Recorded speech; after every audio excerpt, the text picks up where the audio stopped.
So I'm sorry for Kumera Wano. Really happy. I want to thank you, Bebeku, my brother Ariel Skin, Nabara Mwina, but especially the private sector about supporting Ronnie, Amos, Matthew, and the group.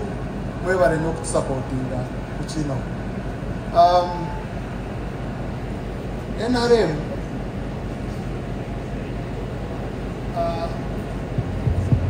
Many people don't understand campaign to recall. They are securing in the future. Whereas other people are talking about the future, Museveni Yatizimbi. I think how did he do it? Oba Favana Bato, Manga Nangi, is a direct analysis. Kati Musaja Mukade, and the 1980 November. Okay? So, I didn't face any of those challenges. Obobude Webagamanti, the war was Kari, the war was Munyo, the war was Soda, then Katagamba Soda Muzu. The Watagamba Skari attack of me. The Wagambo Munyo Kureta pressure. Naye, those days, Baringa Bakumira. Gosoma Katabuka Chief Justice Patrick Pirelli. Akuraganti, we are Fune Baru and Gagena Kunonya Bakuna Soda ya wedding. Neta Soda Bamukwera wedding. So, Egwanga Jafi, President ya inheriting Egwanga Ngatere Chiriho. Ora Mkurare scheme. Ngatere Chiriho. You cannot walk at night, Ukuba concert, Yokule Dogo. Nga hospitals, schools, you're not very rainy down. Nafa yo na Zimba. Katubeyamara kubizimba, nadamu na Zimba na economy. Economy ya fe, ngabo marabye, currency ya fe, percentage ya fe. Awarabona ba strugglinga kudora fe ya fe kubye dore chigo. Ne Trump katakaba. Ishiringi ya fe. You know? That's what we call unstoppable. Tubere kwangerira unstoppable. Neiba na barikora unstoppable. Fe barikora unstoppable. Simusebe yeka. So kachora beraka kyabagamba abawade peace. Nabawa economy is strong. Nabawa opportunities zokwezimba. Kati muri na kusechwalinga ebintu ebyo. Olina kubeera shwari emiskini, olina kukola nnyo n'oraba nti osechwalinga obulamu bwo obw'okutambula ekiro n'okuba endongo. Abaana bato mulina kusechwalinga future yammwe okulaba nti innovation zino zimukola content creatinga munfunamu akasente.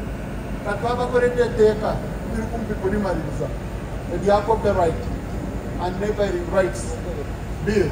Endongo zammwe zino mugenda kufunamu akasente nga kalungi nga mwenna mufunamu ebintu byammwe innovation.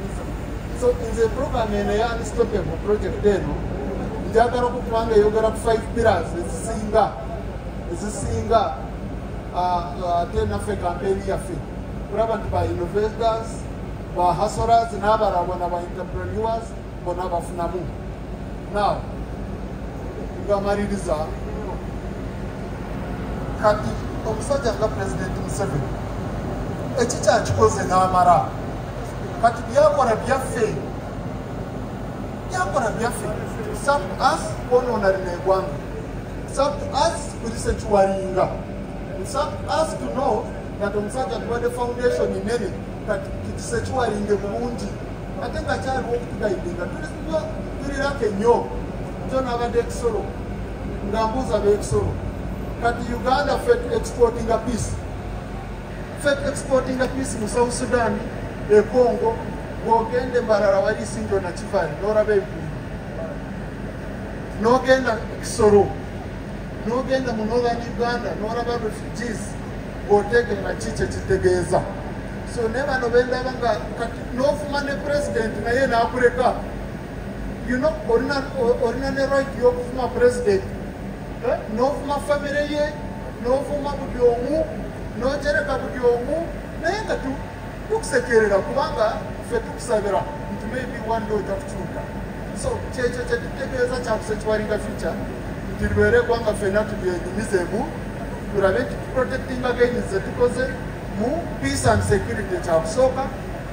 Ekyokubiri tetufunye mu economy, kuraba nti economy yaffe growing nnyo katulina the best performing currency mu Africa yonna. Nitoba nti sekiwalinga education, abaana baffe tebakyafa, abo tebakyafa. Luli abaana bona balinga bafa nga bazaara, abakyala nga bazaara nga bafa. Oriyo ng'ekuba abaana bona wansi, kati abaana bona twabagema bali bulungi. Then netulaba nti abaana basoma, abo abatasobola fees bajje mu universal primary education, bajje mu universal secondary education. Netulaba nti tuteekako funds ez'okuyamba abavubuka. Abavubuka nga bayita mu mitwalo 2 bakafuna mu youth livelihood funds, naye nga tulina abantu bayita mu miliyoni 3.5 abakafuna za Paris Development Model, abo abaavu abaveeyo. Kati ng'omuntu akusekerera oyo lwaki omuwadde miliyoni, kubanga ye miliyoni akikuwamu ekidongo naye tamanyi nti miliyoni eri wansi ebeeyamba mu Uganda. So tugezeeko tukole nnyo twenyumize mu ggwanga lyaffe, we secure our future. Eno si future ya Museveni, future yaffe, kubanga ye agituwadde naye kati agamba kyembawadde mwe mulina okukikuuma. So tumuwaka lulu kano tugende mu karavani tutuukeyo mu byalo. We explain to the young people, this vote is about you. It's not about Museveni. No, it's about you protecting President Jatuwade. We protecting Gatuko, ayabituwade wari, tudemu tumuongereyo, atuyambe tubiubiga kwecho. Then we know that as a country we are very, very sure that future yafe is secure. Wherever Dara, I'll be joining you on this. I'll be coming to most of the conferences that tugendeyo mu kyalo. Kino kintu kya volunteers. It's about private sector out there. If you can volunteer, bana abana bateesemu sente, banonyeza 10 bebe, mani sente zimunonyeza ali ensiki, mani bye muteesemu, murese ebyamwe, ne mutya ne ku volunteer so kiwalinga eggwanga lyaffe. So naffe ffenna tugenda kujja. I urge many people in the private sector to support us to come and secure the future of this country. I hereby launch. That's how I launch.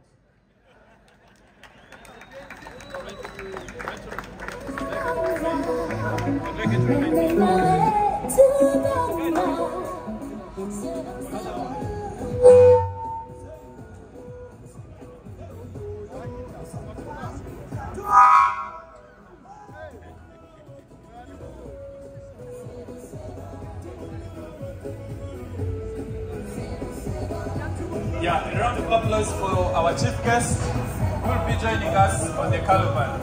So there are 2 photos that are going to happen. One is the Secretariat of Duncan. You come and take a photo with the Deputy Speaker. The studio, you remain. Duncan, Chikongo, Ashley, Daniel, the guys who are working on this idea, you come and take a group photo. Chikongo, you come and take a photo with the Deputy Speaker.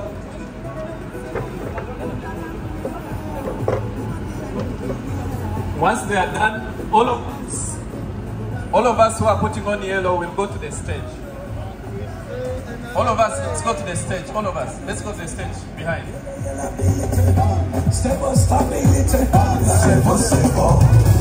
Let's go to the stage up.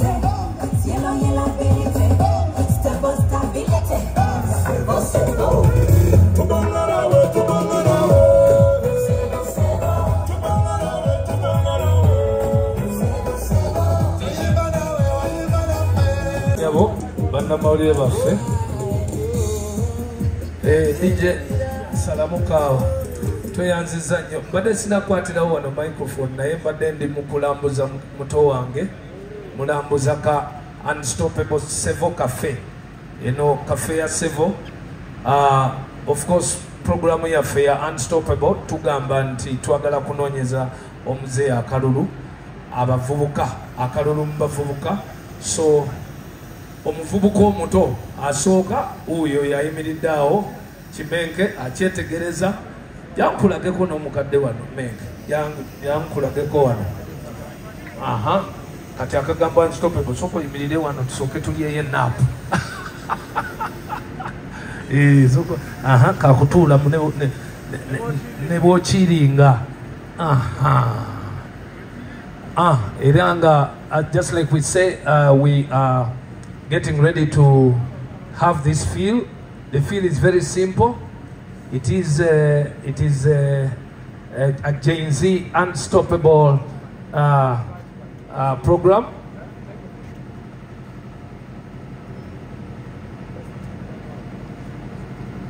Yes, it is a Gen Z Unstoppable program where we are definitely going to follow the trail to look for our president's vote from the young people. Iranga gayi waffe gwendowooza nti enze nga nze mbeera musanyufu buli we mulabako naye agambye nti agenda kwegattako okugenda okunoonya akalu k'omukadde naye ngaera bakiyita unstoppable aliyeni bebekulu music industry ya Uganda eri unstoppable. Tukitandikako olunaku lw'enkya nga tugamba nti buli munnauganda alina okubeera n'entegeera eya unstoppable, teri kuzikiza bwe bakiyita. Uganda is unstoppable. Development enkulaakulana eri unstoppable. Security eri unstoppable. Wanji baako ne kubagamba kati ate bagambe ne kino mutera olaba kacaayi muzeeyi kabeera anywa kati ndi soose kuyiga kacaayi ka muzeeyi malengi g'okubeera unstoppable. Babadde banambuza wali how to be a corporate person. Tuyigira ku balala kati noba unstoppable lulimbadde anelule kati nakugattako anelule Pro Max ekireta Unstoppable Alien Scheme Edition. Siwe kiri? Sindiyo? Yeah man, nice to meet you guys. Kati eno oluzungu ndi mduyikire eno mbantu nga mmwe ate ndi ogererewa. Siwe kyali badde? Wano tumazeewo ebyokulambula bingi ne bali ne bano.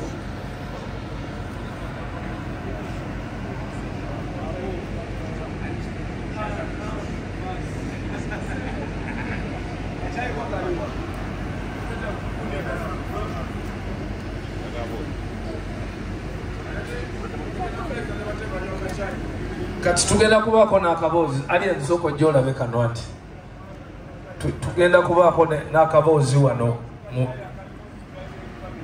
nga nakacaayi kaliko How come I never used to get all these things? Ladies and gentlemen, yeah, we did not lie. Alien Skin and Baby Cool will be with us along this journey to 2026, where we'll be telling, wait to say, wait to say, Range wait kafira, jako so nyolkan range mkirti, we yongere yourself, and we'll be growing all the way with the Genses. So ladies and gentlemen, our guests have started coming in. Shortly, our guest of honor and our invited guests will also be joining us. And then we will have a very brief moment to unveil Unstoppable. And of course, as we prepare ourselves for tomorrow to take off.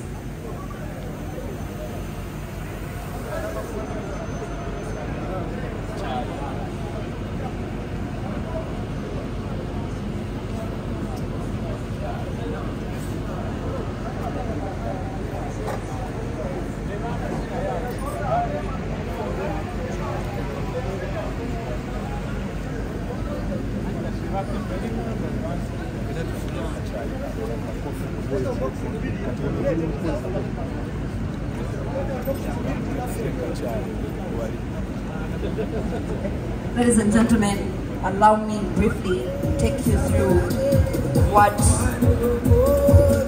our program will look like.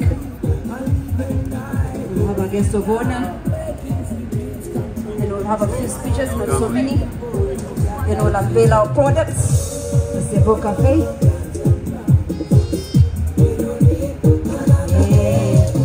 Did you know we stand tall among the best, if not the most coffee producing countries here in Africa? And that's why when you see him talking about PDM, talking about yoga, talking about socio-economic transformation, the President, His Excellency Yoweri Kaguta Museveni, is saying, Mulime, 1 acre model, plant coffee. And that is why we said, you know what? Let's go with coffee with us. And that is the Sevo Cafe. We'd love to see whether he drinks some coffee, and maybe we'll give him a cup, so that we will tell him, you know what, Your Excellency, even ask the Gen Z.